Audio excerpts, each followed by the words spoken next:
Добър ден! На 4 октомври 2013 в 12 по обяд се намираме на Коко Бич, Флорида, на 10 км южно от Кейп Канаверал, там където изстрелват совалките. Изстрелваха, защото те вече ги спряха. Понеже е петък, работен ден, плажът е почти пуст. Имайте предвид, че това тук се води центъра на плажа.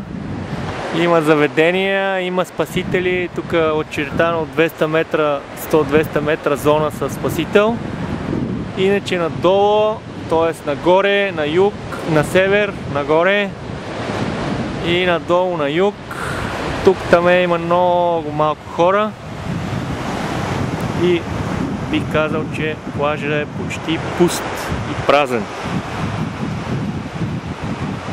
Снощи се къпахме в 6 часа с Калянчо, имаше доста големи вълни, докато сега вълничките са по-навътре. Тук е плитичко, има разни гърли в кавички и сега отиваме да се чепуриме.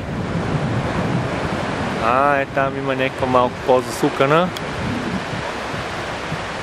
И така, за сега чао!